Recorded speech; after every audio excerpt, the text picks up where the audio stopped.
นี้ก็ฮอดหวยกล้องแล้วมันเนาะออกมาแต่5 โมงเช้า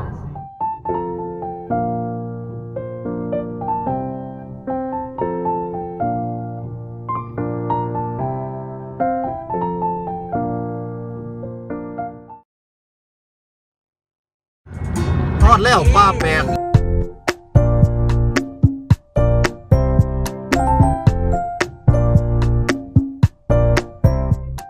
แล้วปากซ่องพี่น้อง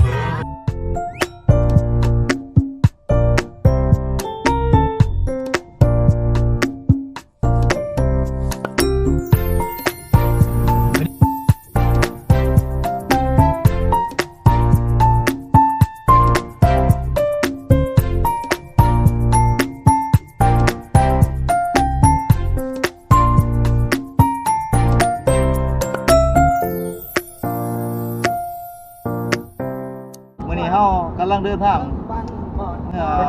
ปากเซ่เนาะออกมาตั้งแต่5 โมงเช้า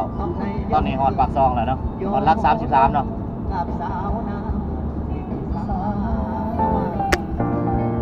ไปกันเลยเอาฮอดดาดเก็บภาพอยู่ดาดฮอดดาด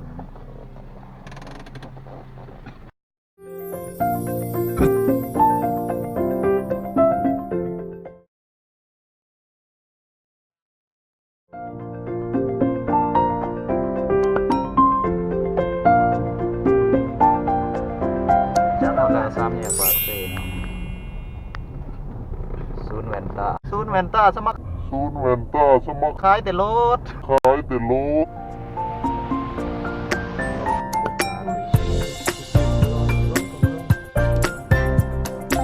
พัดฉีดรถพี่น้องมาแล้วตอนนี้จะกินกับเปียเลยโอ้โหกินหมดบ่เนี่ย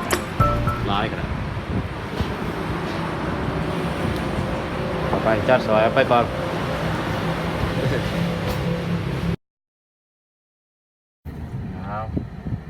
ไปแดงเหลือแดงไปก็ได้เขาบอกให้ไป ใครแหวนมาตัวนี้ ตอนนี้เขาสิเขาไปตลาดเนาะไปซื้อเครื่องรถ อย่าว่าศูนย์จะมาเขา นี่หานก็ชื่อนี่แหละหาในมันตัวนี้แล้วว่าจะไง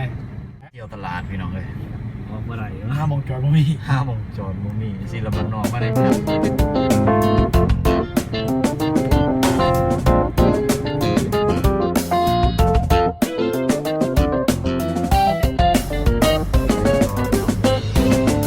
เอาก็มาแวะCFCเนาะพี่น้องชนะไปเหลือเครื่องเสียงไปเหลือเครื่องเสียงเข้ามานี่CFC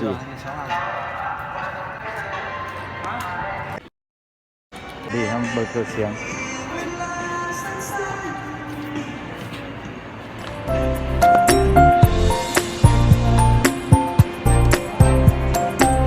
นี่แหละ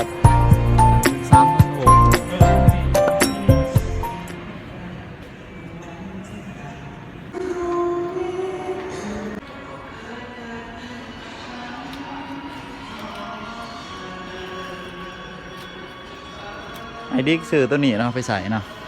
มอนิเตอร์เพิ่นแ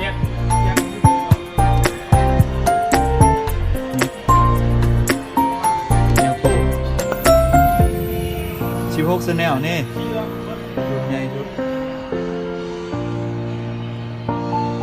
นี่แนวโต16 channel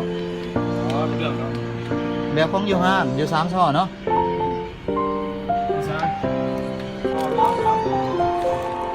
เมื่อกี้ว่าแจ็คก็อยู่ค่ะดีบ้างนะ